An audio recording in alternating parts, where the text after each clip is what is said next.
I want to thank everyone again for joining us today. Again, my name is Erin Senior, and I will be the facilitator for our open house this afternoon. Today, if we can go to the next slide, Brendan. So welcome. Today we are here to hear a presentation from staff on official plan review, draft bundle 2 policies, which will take about 20 to 25 minutes. Following the presentation, we're going to have over an hour for discussion, feedback, clarification, where you can ask your questions about what you've seen and heard at the presentation today. But before we begin the presentation, I would like to start off the meeting with our land acknowledgement, and then we'll run over some tips for engagement and some housekeeping rules. So next slide, please. So I would like to acknowledge the lands which constitute the present-day city of Mississauga as being part of the treaty and traditional territories of the Mississaugas of the Credit First Nations, the Haudenosaunee Confederacy, the Huron-Wendat and Wyandot Nations.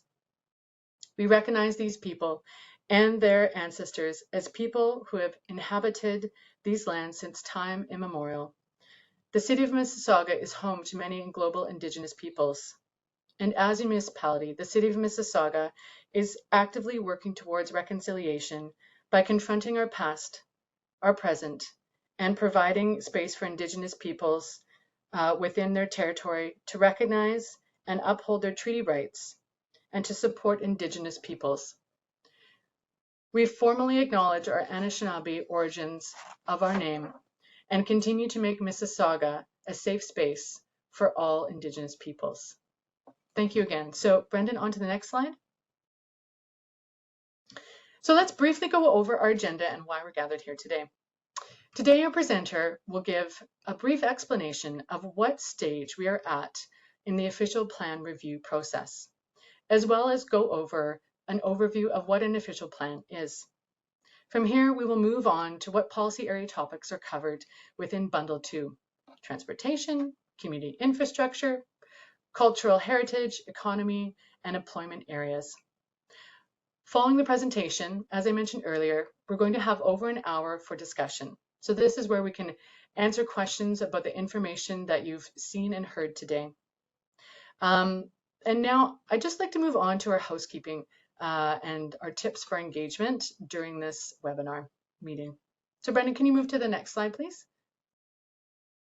So many of you have joined us on our public virtual engagements previously, and so you are familiar with how we engage during these sessions. But for those who are new or joining us today or just might need a refresher, I thought I'd go over it.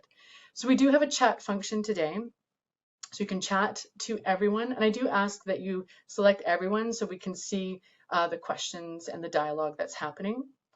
There is a raise hand function, and because we're in a webinar, it's going to notify me that you'd like to speak or you've got a question. So what you would do is just press the hand button that should be on the top or the bottom right of your screen, and then that'll notify me you want to say something. I will ask you to unmute yourself, and then you can speak. If you are joining us by the phone, not a problem. You can still have an opportunity to say something. You're just going to press *3 to raise your hand, and then *6 to unmute yourself when I ask you to unmute. And if you'd like, there's closed captioning. So you can press CC, the CC button at the bottom right of your device. And then just to let you know, this session is going to be recorded. So just the presentation, and then we will post that at a later date on the official plan website. One of the things that I did want to bring up for this engagement session is that we do find, or I found anyway, over the last year, when we have our engagements, it's better to ask questions about the information that you've seen directly to the presenter during the Q&A. We find that in the chat, sometimes we can't give the fullest of answers, and when we're able to actually discuss that together, it actually provides a much more informative meeting for everyone. But that being said, I understand not everyone's comfortable speaking out loud. So if you do want to, please add your question about things that you've heard or seen during the presentation. We're going to take that information and we're going to place it in a place where I can then read it out loud to city staff when we enter into our Q&A session. So that will be that opportunity then to discuss what you have to say. The simple questions that you've got, we're going to try and address during the presentation, but really it's great when we can have that fulsome discussion during the Q&A. We've left lots of time for it, so we hopefully will be able to get through everyone's questions today. And so Brendan, I think we can move to the next slide. Technical assistance. So I'll let you folks know that my internet has not been great today. So I may fade out, and my co-host Anna will continue to facilitate the meeting today.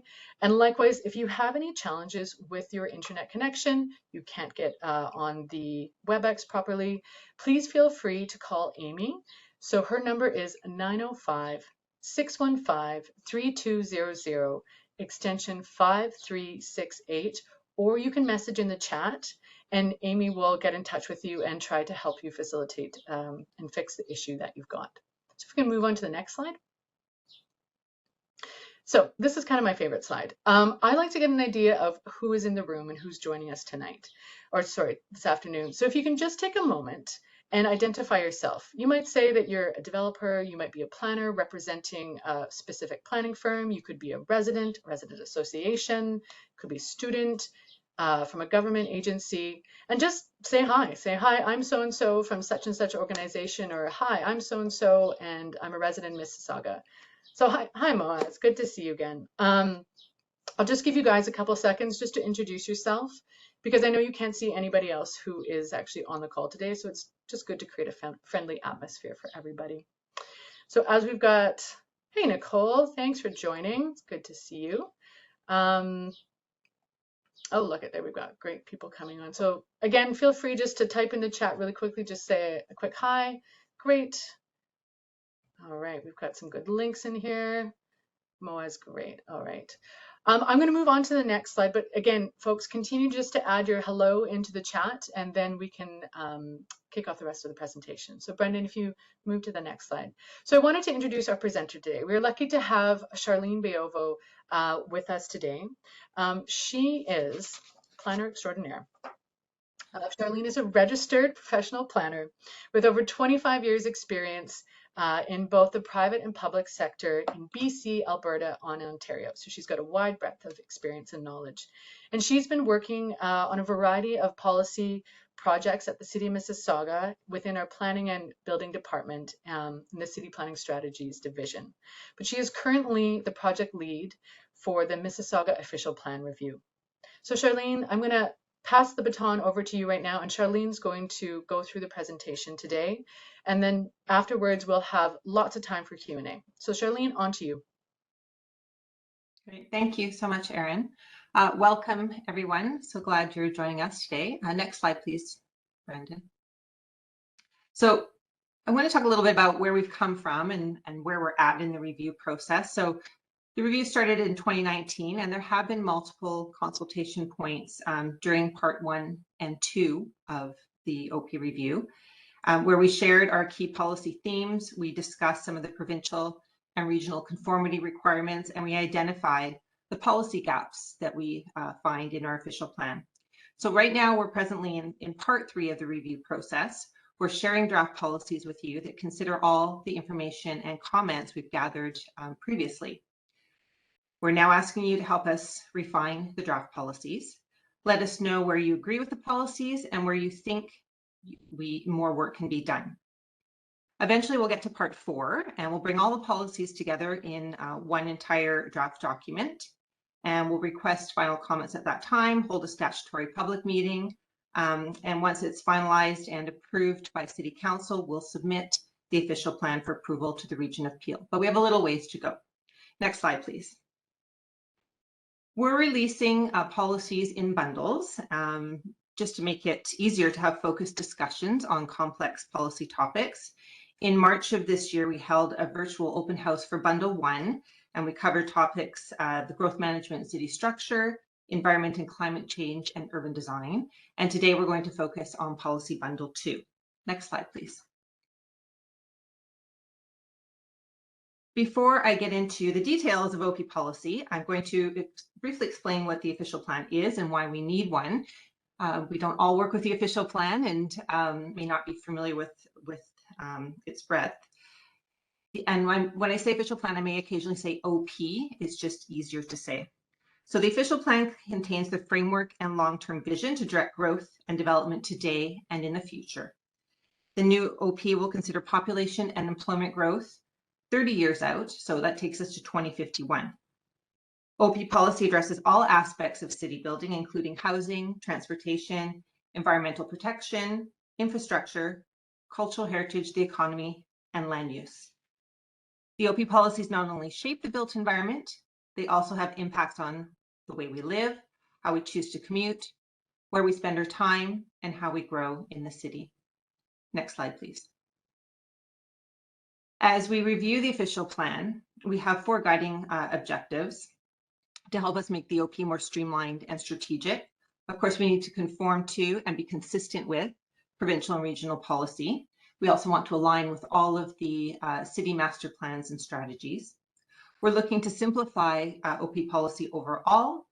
We're looking to use plain language and remove policy that's redundant or obsolete. We're looking to provide greater certainty in policy direction, and we're also working to be innovative in our policy approach. And additionally, we are evaluating our policies from the perspective of equity, diversity, and accessibility. Next slide, please. So the draft amended and new policies in Bundle 2 were reviewed for conformity and consistency with the provincial and regional policies under the Provincial Growth Plan, the Provincial Policy Statement, and the new Region of Peel official plan. Next slide, please. So let's get into what's included in Draft Policy Bundle 2. Next slide, please. There's 4 focal areas we'll talk about: transportation, community infrastructure, cultural heritage, and the economy and employment areas. I will provide the main policy change highlights that have considered comments from the public throughout the review process to date, as well as input from and new policy suggestions from city staff, topic experts, as well as from regional staff to date. Next. The entire draft marked up chapters for these topics that show the proposed policy changes and new policy are available on our OP webpage for your review and comments. But note that these are draft policies developed with input to date, and they are subject to further revisions as we continue to consider your comments. Next slide, please. So first topic area, transportation. Next slide, please. So in addition to aligning with provincial and regional direction, we have a multitude of direction from the city's policies and strategies and master plans. The key document is the Mississauga Transportation Master Plan that aligns with the regional transportation master plan. And the goals and objectives of our transportation master plan are reflected in numerous documents across the city, including the cycling and pedestrian master plan, transit and road infrastructure plan, as well as the parking master plan and many others. Next slide, please. So here's a quick summary of the changes that are reflected in the transportation policies. We are looking to focus on safe, sustainable transportation, and we have enhanced and new policy for transit and active transportation networks. We have a new complete streets approach based on the city's new complete streets guide. And there is terminology change from the language of roads to streets. So all things roads will be streets. And we have a new street classification system. So I'll highlight each of these in the following slides. Next slide, please. Let's start with sustainable transportation. We want to support a sustainable transportation network that makes it easy and safe to move around the city. This includes policy support for connected pathway systems, first and last mile pedestrian and cycling connections to transit stations and stops, and infrastructure to support safe and accessible travel. So you'll see new and updated policy that aims to do the following things. Highlights the vision for a safe, accessible, and connected multimodal transportation system, and includes the transportation goals directly from the Mississauga Transportation Master Plan to support this. New policy reinforces sustainable transportation modes, including transit, walking, and cycling, to support healthy, active communities and reduce environmental impacts. New policy addresses the need to integrate pedestrian and cycling facilities with transit.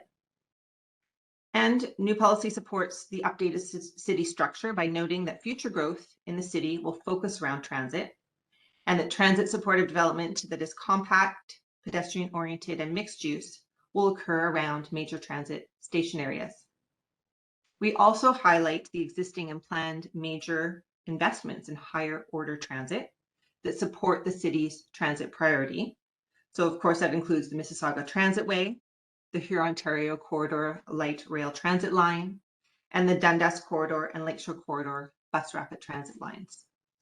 Next slide, please. So now we'll talk about safe and complete streets related policy, because there are substantial updates around this. So first of all, what is a complete street? Essentially, it's streets that are planned for the safe and comfortable mobility and access for street users of all ages and abilities, with focus on pedestrians, cyclists, and transit users. The complete street network, of course, is designed for all transit modes, and we do, of course, include vehicles and goods movement in that as well. And we also apply the Vision Zero principles that are used to prioritize the safety of vulnerable road users. And this is in recognition that Mississauga became a Vision Zero city in 2018 and set a goal of 0 fatalities and serious injuries on our roadways. The safety of pedestrians, cyclists, and other vulnerable users are to be prioritized when designing and operating streets. So the city's Complete Streets Guide is the primary source for the design of complete streets, and it is actually noted in the policies. So we would refer to it as our guide when looking at designing streets. Next slide, please.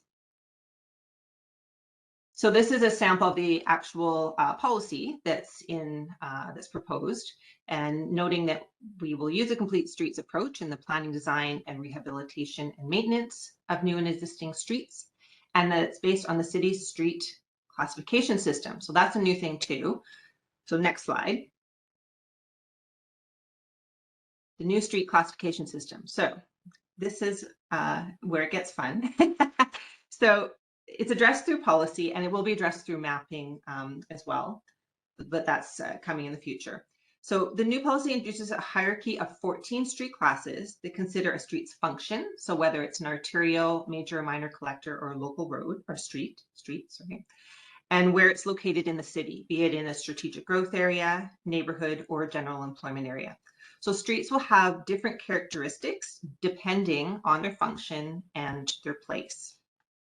This is an improvement of how streets are planned and designed because it scales the infrastructure requirements to the street location, considering things like the pedestrian realm and placemaking, transit and cycle facilities, boulevards, tree planting, the travelway, and the intersections, and the scale of those depending on where you are.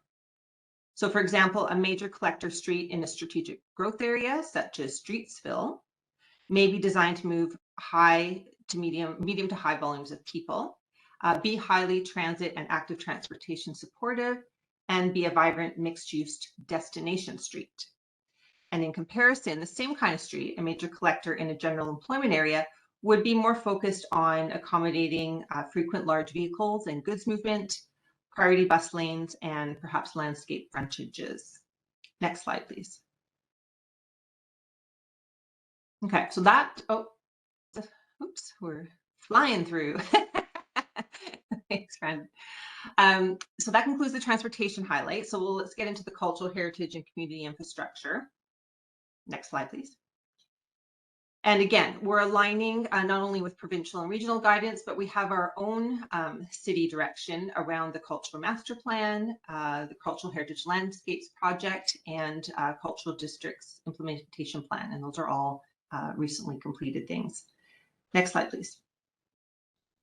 So several updates have been made in the updated community infrastructure and cultural heritage chapter. There is updates and new terminology, as well as updates to broaden or clarify existing policies. We have updates to improve Indigenous and First Nations policy content. We have updates to archaeological policy and a new policy with regards to archaeological assessments. And we have new policy and definitions for cultural heritage landscapes and cultural districts. Next slide, please. So the new updated chapter structure starts with an overview and definition of community infrastructure, pulling in the definition that presently exists, but it's just located elsewhere in the official plan. We expand the definition to explain how some community infrastructure may also serve as cultural infrastructure. So you'll see in the bottom square, it notes that community infrastructure includes schools, recreation centers, museums, etc. And then in the blue color, some community infrastructure may also serve as cultural infrastructure, where people come together to create, present, or deliver cultural products or events. Next slide, please. There is also a new cultural heritage landscape section, policy section. It provides a definition of what a cultural heritage landscape is and has policy that lists the significant cultural heritage landscapes in Mississauga. So this policy shows the definition. Next slide, please. And this is the actual sample draft policy. It identifies that there are 28 cultural heritage landscapes. It actually lists them all, and then notes that the cultural heritage attributes of those will be conserved.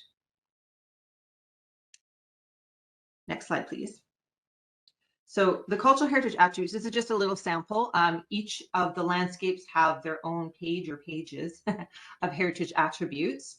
In this particular example, this is the city center precinct, and identified are the scale, form, and architectural details of the civic buildings throughout the precinct, the clock tower, and Celebration Square. So those are some of the heritage attributes that are recognized. We are not going to be listing all of these for each landscape in the official plan. They will reside in the cultural heritage landscape documentation. Next slide, please. Another new exciting policy we're bringing in has to do with cultural districts. So this is in support of the 6 cultural districts that were identified through their own process and public consultation process, similar to actually the cultural heritage landscapes. That was also an independent project that had a public consultation component.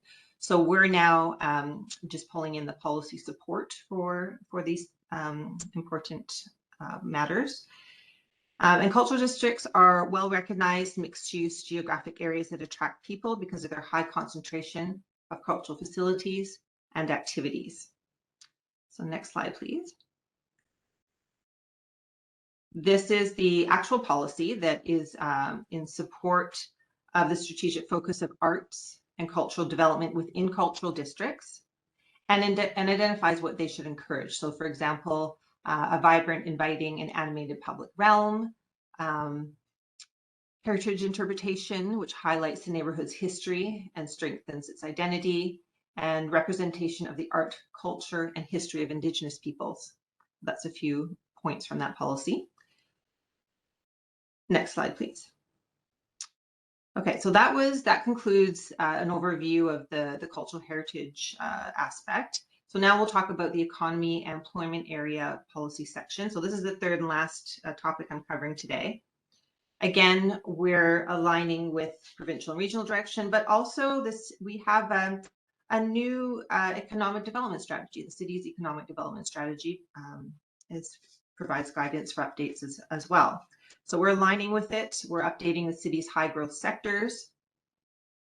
We're noting the planned major transit hub at the airport and the importance of transit connections to employment areas. There's also updates to encourage and support intensification of existing employment areas, establishment of creative industries, which is something that we've heard a fair bit throughout the consultation process, to put focus on that, and connection to employment areas by sustainable transportation modes. Next slide, please. Another big change in the employment economy policy section has to do with employment land conversion. So for a bit of background, lands designated for employment are important to support employment uses, including office, business employment, and industrial uses, and to provide local jobs in the city. Non-employment uses, including major retail, residential, and other sensitive land uses, are not permitted in employment areas. So employment lands need to be converted to another land use if these kind of uses are requested. Provincial policy has moved the responsibility for the review of employment land conversion requests from the local municipality to the regional level. Therefore, conversion requests can only be considered through Peel Region's official plan municipal comprehensive review process. So updates to our official plan policy reflect this change in responsibility. Next slide, please.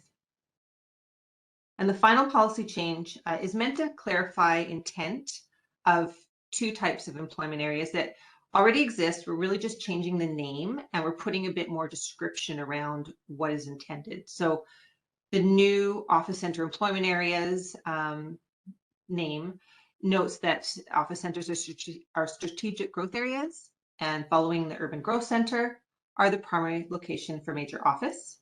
And then we have our general employment areas that support lower density, sometimes land extensive, business and industrial employment uses. So these two things already exist, they just have different names. And the uppercase E, uppercase A employment areas confuses everybody. So we're putting more clarity in. And then forthcoming policies in sort of the bundle 3 will get into the terminology changes in our land use designation section. So that concludes my overview of the policies under bundle 2 and the highlights of the proposed policy updates and new policies. We look forward to hearing your thoughts on these policy changes and further engagement. And Erin's going to lead us through this discussion. Thank you. So I'm just going to start to actually wrap up the meeting today. We just went over official plan site. So I wanted to let you know again, if you haven't had a chance, this QR code will direct you right to the site, but there is also the website link at the bottom of the page there. Essentially, if you type in Have Your Say Mississauga, the official plan review site will pop up. There's lots of opportunity to provide your comments. As Charlene said, we're going to keep this open through the summer and into the early fall. So please take a moment to look through the policies that have been posted, reflect on what you'd like to see change or strengthen, or what's already there that is that you'd like to continue to support. So we accept all different types of comments. And we really do appreciate you coming out today, making the time to have a discussion about these draft policies. It really does help us understand where the community's at, what's happening, and it rounds out all the feedback that we do receive from the different agencies and participants of the official plan review process. So with that, I want to again thank everyone for attending today. If you have any additional questions regarding the policies for Bundle 2, Charlene is your main contact for that. You can find our information here, or you can also go to the official plan website and contact information is there as well. I hope that each of you are starting to enjoy the lovely weather that we're getting now, even though it seems like we get a storm every other day. But slowly but surely we're heading towards summer, which is always a lovely time to enjoy Mississauga and its parks and getting out and biking and all those great things. So again, thank you again for everyone who's coming. If you have comments, we're going to collect them through Conveo. You can send in your comments. You can download the PDF off the website. And we're happy that you were able to make the meeting today. So I'm going to go to the next slide right now, and I'm going to start to close the meeting. So again, thank you all. Thank you again to staff for participating and for being part of this process, adding to the discussion today. It's always helpful to have lots of different voices at the table. I hope you each have a wonderful summer, and keep tuned up to the website and you'll see when our next engagement is. Thank you all and take care. Bye-bye. Have a good night or have a good afternoon.